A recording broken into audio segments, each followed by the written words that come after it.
नमस्कार, स्वागत है आप सबका। मैं पुनीत पाठक और इस वक्त की एक बड़ी खबर के साथ बुलेटिन की शुरुआत कर रहे हैं। कुवैत में फंसे भारतीयों को लेकर फ्लाइट इंदौर पहुंची है। कुवैत एयरलाइंस का पहला प्लेन इंदौर पहुंच चुका है। 120 यात्रियों को लेकर ये फ्लाइट आई है। एक और प्लेन आएगा और इसमें भी 120 अन्य यात्री पहुंचेंगे। इंदौर एयरपोर्ट पर स्क्रीनिंग के बाद में 10 यात्री बसों के जरिए इन्हें भोपाल पहुंचाया जाएगा। बड़ी खबर इंदौर से। कुवैत में जो भारतीय फंसे थे उनको लेकर प्लेन लौटा है। 120 यात्री हैं। एक और 120 यात्रियों से भरा प्लेन जो है पहुंचेगा और इनको स्क्रीनिंग करने के बाद में बसों के द्वारा पहुंचाया जाएगा भोपाल तक।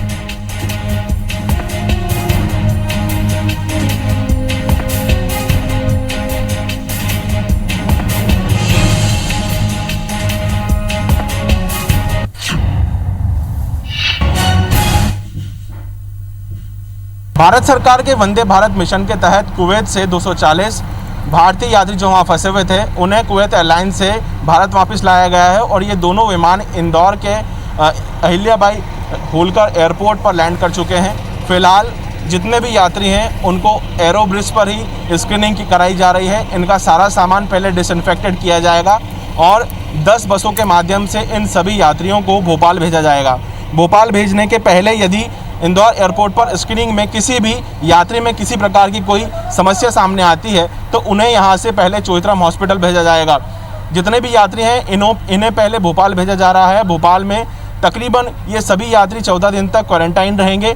चूँकि विदेश से आने के बाद भारत आने पर जो कोरोना जैसी महामारी है उसकी समस्या काफ़ी घातक है और ऐसे में किसी भी प्रकार की कोई भी असावधानी जो है काफ़ी भारी पड़ सकती है। और इसी को लेकर जितने भी यात्री हैं सब इंदौर एयरपोर्ट पर पहुंच चुके हैं। उनका सामान डिसइंफेक्टेड किया जा रहा है और इसके बाद सभी यात्रियों को बसों के माध्यम से भोपाल भेजा जाएगा। दोनों कुवैत एयरलाइंस इन्हें यहां पर ड्रॉप करने के बाद कुवैत वापस लौट जाएगी। कैमरा पर्सन नंदन सिंह पवार के साथ रवि हेमरा सिसोदिया, IBC 24 इंदौर। और अब कोरोना को लेकर अपडेट भी आपको बता दें। मध्य प्रदेश में बीते 24 घंटे में 187 और कोरोना पॉजिटिव पाए गए। इंदौर में एक दिन में 90 से ज्यादा संक्रमित बढ़ गए। प्रदेश में अब तक 232 लोगों की संक्रमण के चलते मौत हुई। 2000 से ज्यादा कोरोना मरीज हालांकि अब तक सेहतमंद हुए हैं। मध्य प्रदेश में 1937 कोरोना एक्टिव केस अब भी मौजूद हैं। हमारे सहयोगी नवीन कुमार सिंह जुड़े हैं हमारे साथ में। नवीन, ये अपडेट आया है बीते 24 घंटे में 187 मरीज और क्या ये आंकड़ा और बढ़ सकता है? क्या रिपोर्ट इस तरफ इशारा कर रही है? देखिए पुनीत, बिल्कुल ये जिस तरीके से रिपोर्ट है उसके मुताबिक लगता है कि आंकड़ा अभी बढ़ेगा। इंदौर में एक दिन में 90 पॉजिटिव मरीज मिले हैं और अब तक 232 लोग मध्य प्रदेश में अगर बात करें तो मिले हैं और MP में 1937 कोरोना के एक्टिव केस हैं। लेकिन सवाल इस बात को लेकर है कि क्या मध्य प्रदेश कम्युनिटी ट्रांसमिशन की तरफ बढ़ रहा है। तो ये खतरा जो है तो अभी भी बना हुआ है। लगातार 4 जो बड़े शहर हैं इंदौर, भोपाल, उज्जैन और जबलपुर, यहाँ पे लगातार पिछले 3 दिनों से मरीजों एक्टिव केसेस का मिलने बड़े पॉजिटिव केसेस का मिलने का सिलसिला लगातार जारी है। और ऐसे में सबसे बड़ा खतरा ये है कि कहीं कम्युनिटी ट्रांसमिशन की आशंका तो नहीं है। इस लिहाज से मध्य प्रदेश के मुख्यमंत्री, मध्य प्रदेश सरकार ने तमाम इंतजाम किए हुए हैं। 1 लाख बिस्तर तैयार करने के निर्देश भी मुख्यमंत्री शिवराज सिंह चौहान ने दिए हैं। और हालांकि अभी मध्य प्रदेश में 35,000 बेड हैं जहां पर कोरोना पॉजिटिव मरीजों के इलाज की व्यवस्था है। लेकिन फिर भी अगर लगता है, ऐसा आशंका भी है मध्य प्रदेश सरकार को, कभी भी ऐसे मरीजों की संख्या बहुत तेजी से बढ़ सकती है। तो उसके लिए ये बढ़ाने का बेड और तमाम ऑक्सीजन वाले बेड और हर तरीके के इंतजाम करने के निर्देश मुख्यमंत्री शिवराज सिंह चौहान ने दिए हैं। लेकिन इस बीच में लगातार पॉजिटिव मरीजों की संख्या बढ़ती जा रही है पुनीत। ये सबसे चिंता का विषय है। मध्य प्रदेश सरकार लगातार कोशिश कर रही है कि ज्यादा से ज्यादा संक्रमण की चेन को तोड़ा जाए। हर मोर्चे पर स्वास्थ्य अमला, पुलिस महकमा या तमाम जो भी नोडल एजेंसी है, जो भी संबंधित एजेंसी है वो तैनात है। फिर भी लगातार पॉजिटिव केसेस मिल रहे हैं, तो इसलिए जाहिर है कि सरकार को लगता है कि ये जो है पॉजिटिव मरीजों की संख्या आने वाले दिनों में बढ़ सकती है। तो ऐसे में सरकार की तैयारियां भी हैं, और लेकिन साथ साथ ये भी कोशिश है कि संक्रमण की चेन को कहीं ना कहीं किसी न किसी तरीके से तोड़ा जाए, ताकि मरीजों की संख्या बढ़ने में कमी आए। बहुत शुक्रिया नवीन आपका इस पूरे अपडेट के लिए। तो संक्रमितों का आंकड़ा बढ़ रहा है, उससे ज्यादा चिंता की बात यह कि कम्युनिटी स्प्रेड या एक दूसरे से संक्रमित होने का खतरा भी बढ़ता जा रहा है, और इस दिशा में प्रदेश में प्रयास बढ़ाने की जरूरत बताई जा रही है। कुछ जगहों पर प्रयास अब तक हो तो रहा है, लेकिन रिजल्ट के तौर पर बढ़ते हुए आंकड़े चिंता जरूर बना रहे हैं। मध्य प्रदेश के मुख्यमंत्री शिवराज सिंह चौहान ने आज प्रधानमंत्री शहरी आवास योजना के 8,241 हितग्राहियों को 82 करोड़ 41 लाख की राशि सिंगल क्लिक के जरिए उनके खातों में ट्रांसफर की। ये हितग्राही अपना आवास निर्माण करा सकेंगे। सीएम शिवराज ने हितग्राहियों से वीडियो कॉन्फ्रेंसिंग के जरिए बातचीत की, कहा कि रोटी कपड़े के साथ मकान भी सबके लिए जरूरी है, और इसके लिए आवास योजना चलाई जा रही है। मकान बनाने के लिए 2.5 लाख रुपए की राशि 3 किश्तों में दी जाएगी। पहली किश्त के तौर पर 1 लाख रुपए दिए गए। सीएम शिवराज ने अपील की कि अच्छा मकान बनाएं, समय से कार्य पूरा करें। दूसरी और तीसरी किश्त जल्दी हितग्राहियों के खातों में पहुंच जाएगी। सीएम शिवराज से वीडियो कॉन्फ्रेंसिंग पर बात करते हुए ओबेदुल्लागंज के हितग्राही राजेश शर्मा ने बताया कि आज उनकी मां का मकान बनाने का सपना पूरा हो रहा है। कोतमा अनूपपुर के हितग्राही विजय शिवहरे से जब मुख्यमंत्री ने बातचीत की, पूछा कि वहां सब कैसे हैं, तब उन्होंने कहा कि मामा आप वेरी गुड हैं, यहां भी सब वेरी वेरी गुड हैं।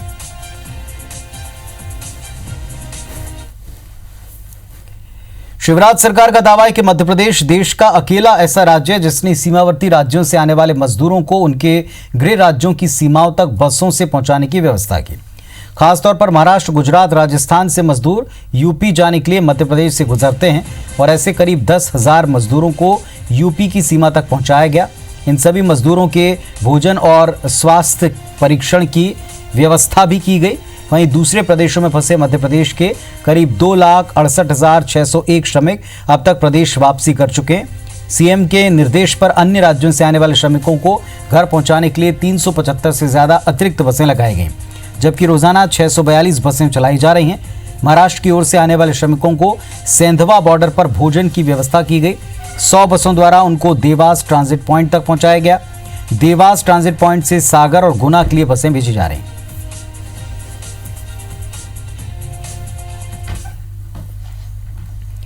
मध्य प्रदेश में मंत्रिमंडल विस्तार की खबरों के बीच सीएम शिवराज सिंह ने राजभवन जाकर राज्यपाल लालजी टंडन से मुलाकात की। खबर है कि उन्होंने कैबिनेट विस्तार को लेकर राज्यपाल से चर्चा की। राज्यपाल से मुलाकात के पहले मुख्यमंत्री आरएसएस के प्रदेश दफ्तर समिधा पहुंचे। बीजेपी प्रदेश अध्यक्ष वीडी शर्मा ने कहा, पार्टी और सरकार दोनों की प्राथमिकता में पहले कोरोना के चलते लॉकडाउन बढ़ाए जाना या फिर ढील दिया जाना है। 17 मई के बाद पार्टी और सरकार मंत्रिमंडल विस्तार का फैसला लेंगे। पूर्व मंत्री और सिंधिया समर्थक इमरती देवी और प्रद्युमन सिंह तोमर ने कहा, मंत्रिमंडल का विस्तार तय है और सिंधिया समर्थक जो भी पूर्व मंत्री हैं वो सभी शिवराज सरकार में मंत्री बनेंगे। हालांकि तोमर ने कहा कि वो सीएम के फैसले के साथ हैं। इमरती देवी ने कांग्रेस पर तंज भी कसा।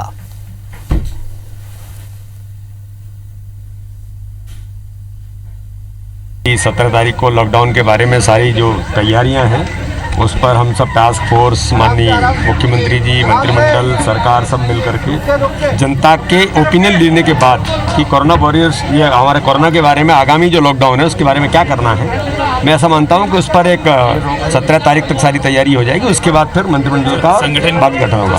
अगर कोरोना नहीं फैलता तो वो तो जब ही बन जाते। ऐसे जल्दी सरकार का विस्तार होने वाला है। कोरोना महामारी के बीच ग्वालियर चंबल अंचल में वोट की राजनीति भी दिखने लगी है। उपचुनाव को देखते हुए इस कोरोना संकट में भी नेता राजनीतिक रोटियां सेकने की कोशिश में जुटे हैं। एक तरफ जहां पूर्व मंत्री प्रद्युमन सिंह तोमर अपने विधानसभा क्षेत्र में लोगों के घरों को सैनिटाइज कर रहे हैं, तो दूसरी तरफ कांग्रेस की ओर से दावेदार मैदान में उतरकर सैनिटाइजेशन के साथ कमलनाथ सरकार के वक्त हुए काम को बताने लगे।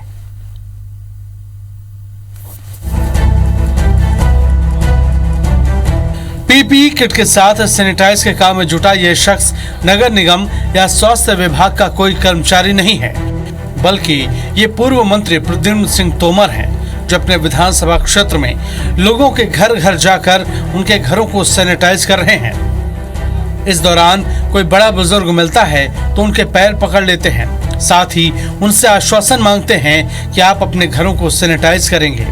उपचुनाव को लेकर कोई इसे स्टंट कहे, उससे पहले खुद तोमर ने ही कह दिया कि ये पॉलिटिकल स्टंट नहीं, बल्कि वो जनता की सेवा कर रहे हैं। अगर सेवा करना अपराध है तो ऐसे अपराध मैं अनेक बार करूँगा। मेरी जीवन में मानव सेवा है। मैंने कभी भी नकारात्मक पॉलिटिक्स ना आज की है, ना कल की है, ना परसों करूँगा। मैं अपने कर्तव्यों को निर्वहन कर रहा हूँ। मैं किसी के बारे में टिक्का टिप्पणी नहीं कर रहा। तो ये तस्वीर थी प्रद्युम्न सिंह तोमर की। वहीं इन्हीं के विधानसभा क्षेत्र में कांग्रेस के दावेदार सुनील शर्मा भी मैदान में उतरे हुए हैं। सुनील शर्मा भी लोगों के घरों को सैनिटाइज कर रहे हैं। इसके साथ ही कमलनाथ सरकार के दौरान हुए कामों का भी बखान करते हैं। कांग्रेस का कहना है कि उपचुनाव के लिए वो तैयार है। 15 साल शिवराज बनाम 15 महीने कमलनाथ सरकार के कामों को लेकर वो आगे बढ़ रहे हैं। उसी पर कांग्रेस को बहुमत मिलेगा। कोटेश्वर मंदिर से और वहाँ से लेकर ये पूरी रोड का निर्माण किया जा रहा है और इसके लिए क्षेत्रवासी की बहुत समय से मांग थी और ये आज ये कार्य हो रहा है। इसके लिए हम आदरणीय कमलनाथ जी को बहुत बहुत साधुवाद करते हैं। माननीय कमलनाथ जी की सरकार द्वारा किए गए कामों को अपने काम से जोड़ना गिनाना मैं तो नहीं समझता हूँ कि उचित होगा। रहा सवाल कांग्रेस के कार्यकर्ताओं का, तो कांग्रेस के कार्यकर्ता ही नहीं, प्रदेश की 7.5 करोड़ जनता ये समझती है 15 साल भाजपा के बनाम 15 महीने कमलनाथ जी के, उससे जोड़कर देखती है। मध्य प्रदेश में 24 विधानसभा सीटों पर अगले 6 महीने में उपचुनाव होना है। उससे पहले नेता कोरोना महामारी के बीच लोगों के पास सीधे अप्रोच के लिए पॉलिटिकल स्टंट में लग गए हैं। इस तरह लोगों के घरों को सैनिटाइज करना कहीं न कहीं वोट बैंक के लिए पॉलिटिकल स्टंट नजर आ रहा है। देखना होगा ये नेता आने वाले चुनाव में अपनी समाज सेवा का क्या फल पाते हैं। नासिर गौरी, IBC 24 ग्वालियर। जबलपुर से एक बड़ी खबर आपको बता दें। 7 साल की बच्ची समेत 6 लोग और कोरोना पॉजिटिव पाए गए हैं। आज कुल 18 मरीजों ने कोरोना से जंग भी जीती है। IPS अधिकारी और पुलिस कर्मियों समेत 18 लोग ठीक हुए हैं, सेहतमंद होकर डिस्चार्ज हुए हैं। कोरोना के एक्टिव केस यहां अब तक 80 हैं। तो जबलपुर से एक बड़ी खबर, 7 साल की बच्ची समेत 6 लोग और कोरोना पॉजिटिव पाए गए। आज कुल 18 मरीजों ने कोरोना को मात दी, जंग जीते हैं और IPS अधिकारी पुलिस कर्मियों समेत 18 लोग आज सेहतमंद होकर डिस्चार्ज हुए हैं। लेकिन कोरोना एक्टिव केसेस की संख्या जबलपुर में 80 है। और हमारे सहयोगी विजेंद्र पांडे जुड़ गए हैं जबलपुर से। विजेंद्र, आज जो आंकड़े हम बता रहे हैं इसमें सेहतमंद होकर घर जाने वालों के भी हैं और चिंता की बात यह है कि 7 साल की बच्ची और 6 और लोग पॉजिटिव हैं।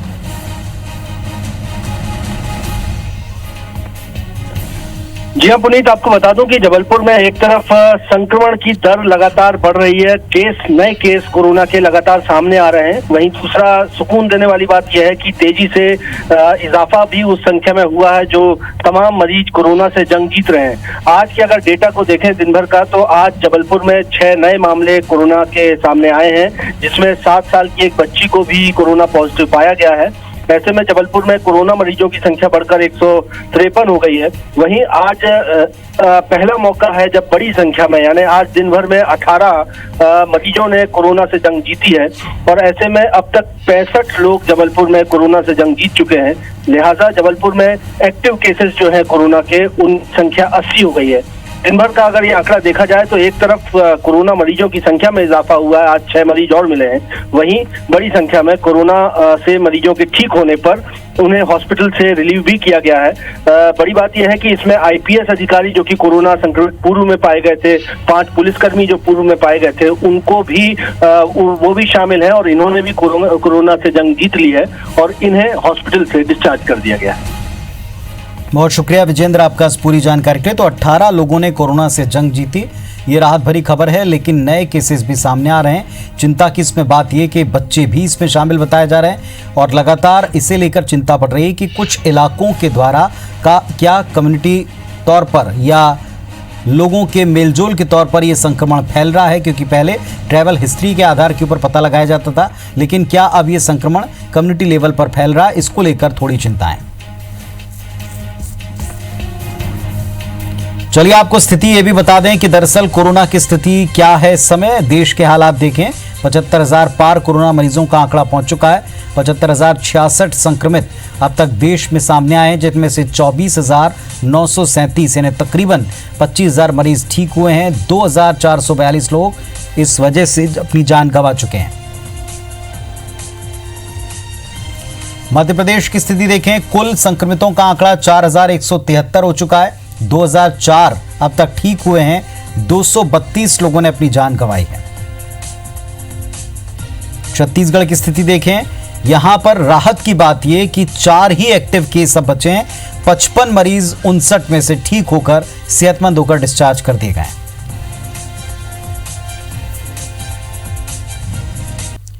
17 मई के बाद मध्य प्रदेश में लॉकडाउन का क्या स्वरूप होगा, इसको लेकर प्रदेश सरकार के मंत्रियों ने अपने संभाग के नेताओं और प्रशासनिक अमले के साथ क्राइसिस मैनेजमेंट ग्रुप की एक मीटिंग की।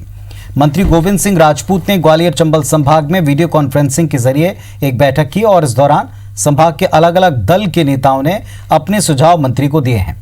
प्रदेश में कोरोना वायरस से सबसे ज्यादा 20 जिले प्रभावित हैं, लिहाजा लॉकडाउन जारी रखने को लेकर नेताओं और अफसरों से क्राइसिस मैनेजमेंट ग्रुप की बैठक के दौरान कई सुझाव लिए जा रहे हैं। लॉकडाउन जारी रखने और छूट को लेकर एक प्रस्ताव केंद्र को भेजा जाएगा।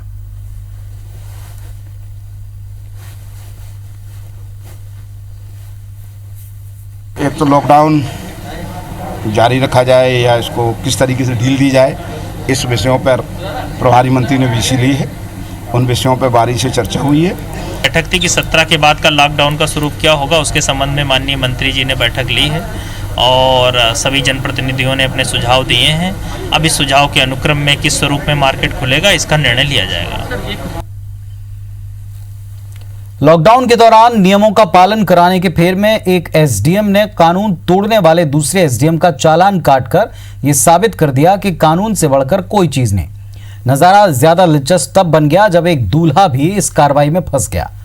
इस पूरी कार्रवाई को मध्य प्रदेश के बालाघाट जिले के किरनापुर एसडीएम सुश्री निकिता मंडलोई ने अंजाम दिया। उन्होंने किरनापुर के बस स्टैंड पर बिना मास्क लगाए अपनी मोटरसाइकिल और 4 पहिया वाहन से यात्रा करने वाले लोगों का चालान काट दिया। तभी लांजी के एसडीएम रविंद्र परमार बिना मास्क लगाए बालाघाट जा रहे थे। उनके ड्राइवर ने भी मास्क नहीं लगाया था। ये देखकर एसडीएम निकिता मंडलोई ने रोककर लांजी एसडीएम का भी चालान काटा। अपनी दुल्हन को लाने जा रहे दूल्हे का भी चालान काटकर दूल्हे को मास्क लगाकर सोशल डिस्टेंसिंग का पालन करने का निर्देश देकर छोड़ा गया।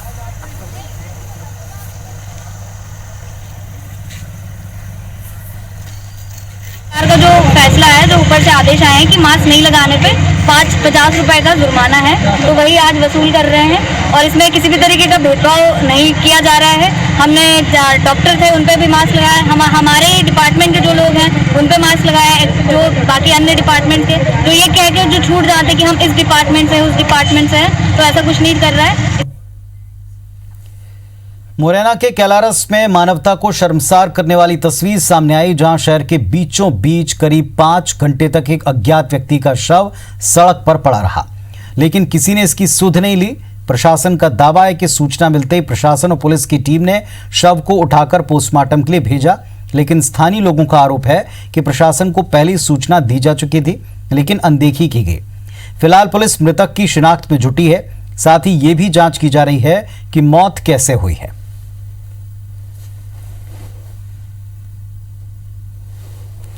9 बजे के टाइम पे जब मैं बाज़ार का भ्रमण कर रहा था, तब मैंने देखा, फिर मैंने पुलिस को बुलाया था और प्राइवेट गाड़ी को बुलाकर उसको वहाँ से हटाया। रेगुलर ये वहीं पर रह रहे थे। आज सुबह अराउंड 9 बजे के करीब इनको मृत अवस्था में पाया गया और इनका पीएम जो है वो जिला अस्पताल से करवाया गया है। मंडला में मजदूरी का भुगतान नहीं होने पर ग्रामीणों ने सब इंजीनियर, सरपंच और रोजगार सहायक को बंधक बना लिया। तीनों को खेत में लगे एक पेड़ से बांध दिया। मामला जिले के निवास की भीकमपुर पंचायत का है। ग्रामीणों ने तीनों को करीब 2 घंटे तक पेड़ से बांध कर रखा। बाद में जानकारी मिलने पर एसडीएम और निवास पुलिस मौके पर पहुंची। उन्होंने ग्रामीणों को जल्द भुगतान का भरोसा दिलाया, तब जाकर बंधकों को छुड़ाया जा सका। मनरेगा के तहत गांव में हुए काम का महीनों से भुगतान बकाया था। ग्रामीणों ने कई बार भुगतान की मांग की, लेकिन सुनवाई नहीं हुई और इसके चलते गुस्साए ग्रामीणों ने सब इंजीनियर, सरपंच और रोजगार सहायक को बंधक बना लिया। सब इंजीनियर का कहना है कि जो भुगतान बकाया है वो उनकी पोस्टिंग से पहले का है। मैं आया था साइट पे देखने, लेबर काम कर रही थी करके, उनको समझा रहे थे करके, तो पुराना भुगतान के पीछे उन लोगों ने इस टाइप से हमसे बोला करके कि हमारा भुगतान बकाया है। तो मैंने बोला हमारे कार्यकाल का नहीं है, संबंधित रोजगार सहायक को बुलाओ। तो उन्होंने हमें पकड़ के बांध दिया था। सरपंच को भी बांधा था, मेड को भी बांधा था, फिर आयुक्त रोजगार सहायक किया तो उसको भी बांधा। उनसे हम हाथ जोड़ के निवेदन भी कर रहे थे कि हमें टाइम तो समस्या का हल होगा, सब बैठेंगे तब होगा, परंतु इसके बाद भी उन्होंने नहीं सुनी हमारी। ग्वालियर के जयरोग्य अस्पताल में बने क्वारंटाइन सेंटर को लेकर विवाद खड़ा हो गया। मेडिकल टीचर एसोसिएशन और जूनियर डॉक्टर क्वारंटाइन सेंटर का विरोध किया जा रहा है।